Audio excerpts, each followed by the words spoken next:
Hello, माहिती आहे का?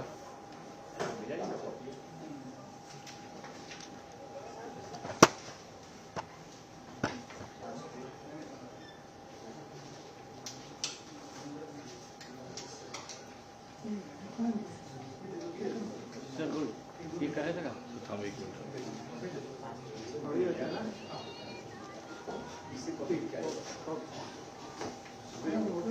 या लवकर द्या, चालू झाले, लवकर द्या.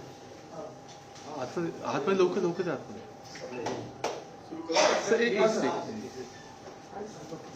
धन्यवाद. आपल्या सर्वांच्या मनापासून स्वागत आहे. सामाजिक समस्या, ज्वलंत समस्या आणि मुंबईने जे षडयंत्रातून जे मुंबईवर जे आक्रमण झालं आहे ड्रग्सच्या, ते आपले माननीय मुख्यमंत्री देवेंद्र फडणवीस साहेबांच्या नेतृत्वामध्ये पोलीस आणि सरकार अतिशय चांगली रीतीने ते हँडल करत आहे.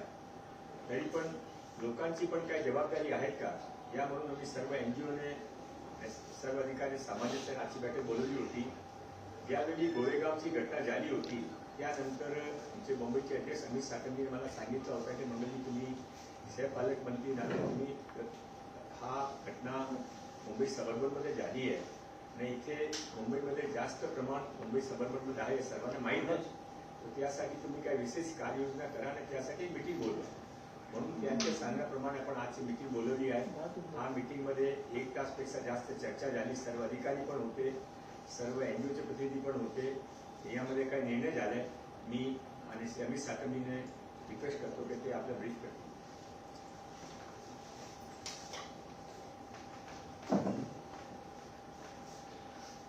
नमस्कार. सर्वप्रथम तर गेल्या साधारणतः 16 महिन्यांमध्ये मुंबई पोलिसांकडनं आणि महाराष्ट्र पोलिसांकडनं मोठ्या प्रमाणावरती ड्रग्जवरती कारवाई करण्यात आलेली आहे. रेकॉर्ड व्हॉल्यूम ड्रग्सचा हा पोलिसांच्या मार्फत जप्त करण्यात आलेला आहे. गेल्या 4 महिन्यामध्येही मोठ्या प्रमाणावरती ड्रग्जवरती कारवाई ही झालेली आहे. तरीही कुठल्या कुठल्या मार्गातून आपल्या समाजामध्ये ड्रग्ज प्रवेश मिळवतात, आपल्या युवा पिढीपर्यंत पोहोचतात. आणि काही दिवसांपूर्वी एक फार दुर्दैवी अशा प्रकारची घटना ही मुंबई शहरामध्ये घडलेली आहे. त्या अनुषंगाने मुंबई उपनगर जिल्ह्याचे सहपालक मंत्री मंगलप्रभात लोढाजी यांच्या संकल्पनेतून या ठिकाणी आज एक बैठक ही आयोजित करण्यात आलेली होती. या बैठकीमध्ये मुंबई सबअर्बनचे कलेक्टर, पोलीस अधिकारी, महानगरपालिकेचे अधिकारी, क्रीडा अधिकारी, काही NGOज, काही स्वयंसेवी संस्था, अशा प्रकारच्या समाजातील सर्व स्तरातील मान्यवर या ठिकाणी या बैठकीला उपस्थित होते. या बैठकीमध्ये मुंबई अगेन्स्ट ड्रग्ज अशा प्रकारचा एक वर्षाचा पूर्ण कार्यक्रम जो 1 मे 2024 ला सुरू होईल आणि 1 मे 2027 पर्यंत हा पूर्ण 1 वर्ष 365 दिवस आणि 52 आठवडे 12 महिने हा कार्यक्रम चालेल. ज्या कार्यक्रमामध्ये आपली युवा पिढी, खास करून शाळा, कॉलेज, शैक्षणिक संस्था, विविध अशा प्रकारची आस्थापने ज्या ठिकाणी आपली युवा पिढी सापडते, असते, रंगते, अशा प्रकारच्या सर्व आस्थापनांना त्याच्यामध्ये इन्व्हॉल्व करून एक वर्षभराचा कार्यक्रम हा आखलेला आहे. प्रत्येक महिन्याला एक वेगवेगळ्या प्रकारचा कार्यक्रम यामध्ये घेतला जाईल, ज्यामध्ये निबंध स्पर्धा असतील, रील्सच्या स्पर्धा असतील, स्किट्स असतील, कॉलेज फेस्टिवल्स असतील, अशा प्रकारच्या मोठ्या प्रमाणावरती कम्युनिटी एंगेजमेंट ऍक्टिव्हिटीजच्या माध्यमातून आपल्या युवा पिढीमध्ये एक जागरूकता निर्माण करण्याच्या हेतूने, अवेअरनेस निर्माण करण्याच्या हेतूने या ठिकाणी कार्यक्रम हे मुंबई उपनगर जिल्ह्याच्या ऑफिसच्या मार्फत, कार्यालयाच्या मार्फत हे कार्यक्रम राबवले जातील. यामध्ये पोलीस, महानगरपालिका, क्रीडा अधिकारी आणि विविध सरकारचे अधिकारी, विविध NGO, स्वयंसेवी संस्था, काही रिटायर्ड टीचर्स आणि प्रोफेसर सुद्धा यामध्ये सहभागी असतील, जेणेकरून हा ड्रग्ज वरती कारवाई करण्याचं काम तर पोलीस करतातच आहेत, परंतु तरीही त्याच्यातनं पळवाटा शोधून जर कुठले ड्रग्ज आपल्या समाजामध्ये प्रवेश मिळवत असतील, युवा पिढीपर्यंत पोहोचत असतील, तर त्यांना आपल्या युवा पिढीकडनं कुठल्याही प्रकारचा प्रतिसाद मिळू नये याच्याकरता जागरूकता निर्माण करण्याच्या हेतूने यामध्ये हे कार्यक्रम केले जातील. यामध्ये विविध समाजातील मान्यवर, celebrities, film stars, sports persons यांना इन्व्हॉल्व्ह करून समाज माध्यमांचा, सोशल मीडियाचा त्याच्यामध्ये उपयोग करून विविध प्रकारच्या शॉर्ट एव्हीजची निर्मिती करून युवा पिढीपर्यंत पोहोचून या अशा प्रकारचे कार्यक्रम राबवून एक मोठ्या प्रमाणावरती ड्रग्सच्या विरुद्ध लढा हा मुंबई सबर्बन कलेक्टरेटच्या मार्फत सन्माननीय सहपालक मंत्री लोढाजींच्या नेतृत्वाखाली हा सुरू करण्यात येत आहे. आणि यामध्ये या संदर्भामधली चर्चा करण्याकरता आजची बैठक आयोजित करण्यात आली होती. पुढच्या 1 वर्षाचा स्ट्रक्चर्ड प्लॅन हा यामध्ये एक बेसिक रफ स्केच त्याचा तयार आहे. अजून 2-3 दिवसामध्ये त्याला एक फायनल स्वरूप हे देण्यात येईल आणि 1 मे 2024 ला हा कार्यक्रम याचं उद्घाटन होईल आणि 1 वर्षासाठी हा कार्यक्रम चालेल. सर, पण हा पूर्ण 1 वर्षाचा कार्यक्रम आहे तो या पूर्ण विभागासाठी आहे की पूर्ण मुंबईसाठी आहे, महाराष्ट्रात असा त्यांचा कार्यक्रम करण्याचं काय? येणाऱ्या काळामध्ये सर्वांनी याच्यामध्ये पुढाकार घेऊन अशा प्रकारचे कार्यक्रम आपापल्या जिल्ह्यामध्ये राबवावे अशी अपेक्षा आहे, अशी इच्छाही आहे. परंतु त्याची सुरुवात जी आहे ही लोढाजींनी आपल्या जिल्ह्यापासून केलेली आहे. त्यांनी कालच महाराष्ट्राचे सन्माननीय मुख्यमंत्री देवेंद्र फडणवीस साहेबांची भेट घेऊन त्यांच्याशी चर्चा केली, त्यांना हा प्लॅन दाखवला, त्यांना हा प्लॅन आवडला आणि त्यामुळे मला असं वाटतं की पहिली सुरुवात मुंबई सबर्बन डिस्ट्रिक्टनी याच्यामध्ये केलेली आहे. येणाऱ्या काळामध्ये प्रत्येक जिल्हा जो आहे तो याच्यातलं काहीतरी घेऊन त्यांचे त्याच्यामध्ये वेगवेगळे टचेस देऊन त्यांचे इनोव्हेटिव्ह कॉन्सेप्ट आणून अजून त्याला वेगळं स्वरूप देऊन त्या जिल्ह्याच्या नीड अनालिसिस नुसार, आवश्यकतेनुसार आपापल्या क्षेत्रांमध्ये सर्वच हे राबवू शकतात. पण त्याची सुरुवात ही मुंबई सबर्बननी या ठिकाणी केलेली आहे आणि हा संपूर्ण कार्यक्रम, हा स्ट्रक्चर्ड जो कार्यक्रम आहे, रफ स्केच आता तयार आहे, तो आपल्याशी शेअर करण्यात येईल. यामध्ये महत्वाचं म्हणजे म्युझिक कॉन्सर्ट जे होतात, मग शिवडी असेल, महालक्ष्मी रेसकोर्स आणि नेस्को मध्ये आधी सुद्धा ज्या कॉन्सर्ट झाल्या तिथे सुद्धा अशा प्रकारे ड्रग्जचे सेवन झालेलं आहे. मुंबई पोलिसांकडे माहिती आहे, पत्रकारांनी सुद्धा यामध्ये खोलवर माहिती घेतली. तर ह्या लाईव्ह कॉन्सर्ट्स वर लक्ष केंद्रित ठेवलं जाणार का किंवा ह्या बंद केल्या जाणार? नक्कीच लाईव्ह कॉन्सर्ट्स वरती लक्ष केंद्रित होईल. पोलिसांनीही त्या संदर्भामध्ये एक प्लॅन तयार केलेला आहे. स्पेशल स्क्वॅड्स जे आहेत ते या लाईव्ह कॉन्सर्ट्स वरती लक्ष ठेवण्याकरता हे डिप्लॉय केले जातील. परंतु लाईव्ह कॉन्सर्ट्स बंद करणं हा त्याच्यातला मार्ग नव्हे. लाईव्ह कॉन्सर्ट्सला सर्व्हेलन्स आणि मॉनिटरिंग खाली आणून नियमानुसार लाईव्ह कॉन्सर्ट्स होतील आणि त्या लाईव्ह कॉन्सर्ट्स मध्ये अशा प्रकारचं ड्रग पेडलिंग आणि ड्रग कन्झम्पशन होणार नाही हे पाहणं हे सरकारचं काम आहे. लाईव्ह कॉन्सर्ट्स बंद करणं हे संयुक्तिक ठरणार नाही आणि त्यामुळे एंटरटेनमेंटचे कार्यक्रम हे होऊ नये अशी भावना नाही. परंतु एंटरटेनमेंटच्या करमणुकीच्या कार्यक्रमांमध्ये कुठलीही चुकीची गोष्ट होऊ नये हे पाहणं सरकारचं काम आहे. सर, पण याच एका विस्फोट प्रकरणामध्ये आनंद पटेल जो आरोपी होता त्याच्या वडिलांना देखील पोलिसांनी ताब्यात घेतलं. लखन पटेल जो हवाला माफिया म्हणून मानला जातो त्याच्यावर अटीही 2 गुन्हे दाखल आहेत. मात्र चौकशी करून सोडून देण्यात आलं. तर या मागचं नेमकं कारण काय, तुम्ही तपास केला का यामध्ये? कारण मोठ्या प्रमाणामध्ये हवालामधून देखील या ड्रग्स कारवाईमध्ये पैसा वापरला गेला असंही संशय व्यक्त केला जातो, तशी माहिती समोर येत आहे. मात्र मग पोलिसांना कुठेतरी डिले होते का आणि पटेलच्या बाबतीमध्ये मग कुठेतरी कसोरी केली जाते का? कुणाच्या बाबतीमध्ये कुठल्याही प्रकारची कसुराई केली जाणार नाही. यामध्ये जे दोषी असतील ते कुठूनही असतील, कुठल्याही शहरातले, कुठल्याही राज्यातले, कुठल्याही कानाकोपऱ्यातले असतील, ते याच्यामध्ये जो दोषी आढळेल त्याच्यावरती कडक कारवाई कायद्याच्या अधीन राहून केली जाईल. कोणालाही स्पेअर केलं जाणार नाही.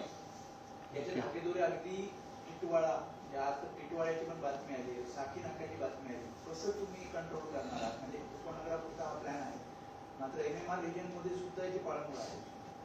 नाही, नक्कीच पाळंमुळं तर असं आहे की जशा समाजामध्ये चांगल्या प्रवृत्ती असतात तशा प्रत्येक समाजामध्ये निगेटिव्ह प्रवृत्ती असतात आणि चांगल्या प्रवृत्तींचं हे काम असतं की निगेटिव्ह प्रवृत्तींशी संघर्ष करून निगेटिव्ह प्रवृत्तींना पराभूत करायचं.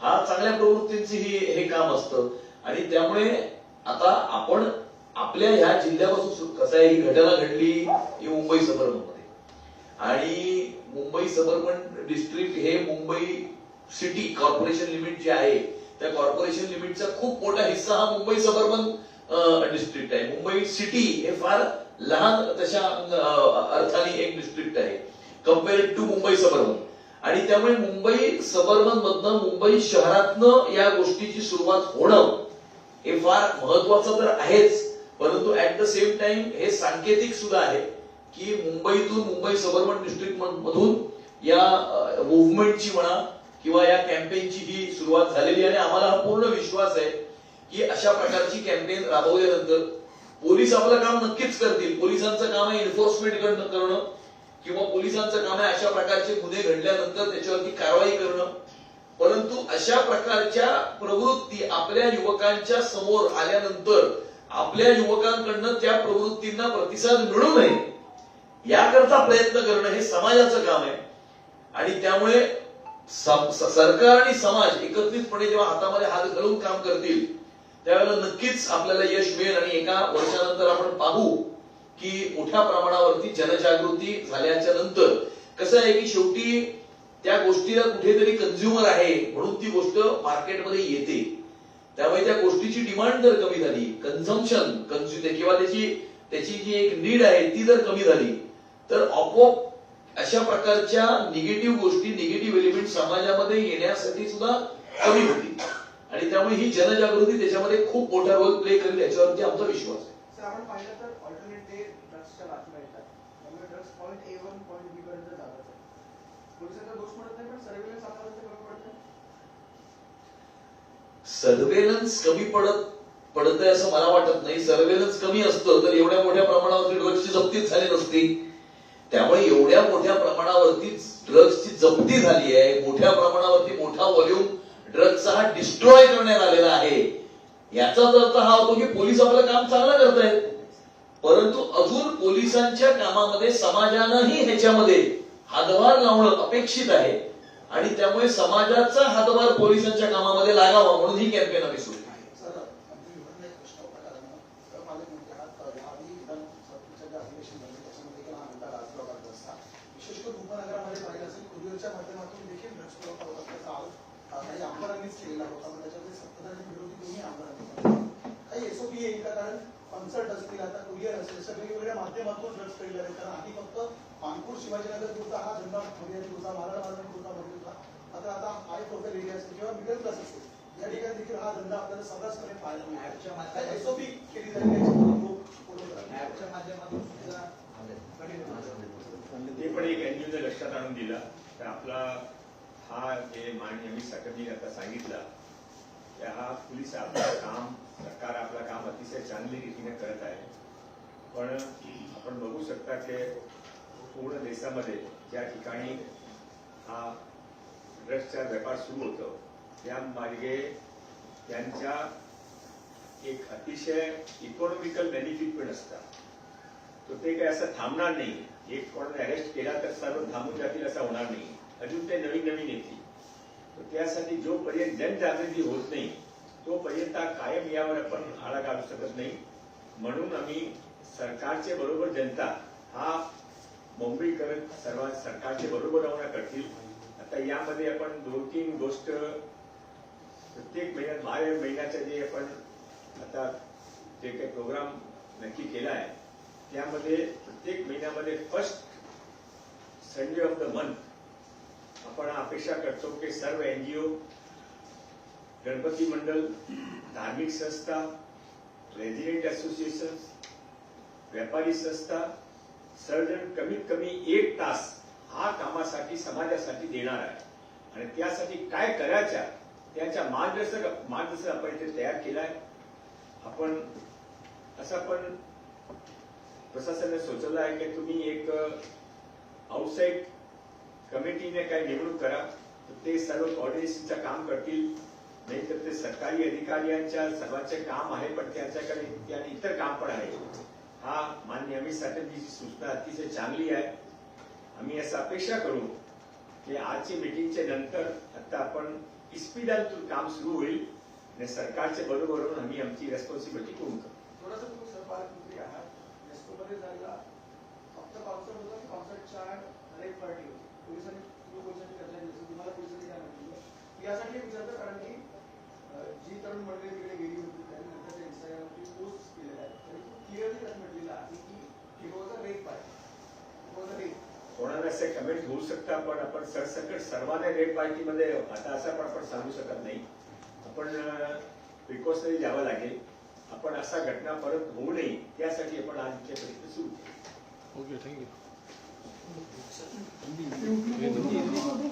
साहेब थांब. एक 2 मिनट इसकी कॉपी मैं आपको देता हूँ.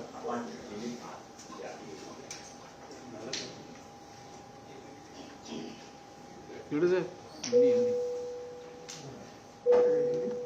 घ्या, होऊन घ्या.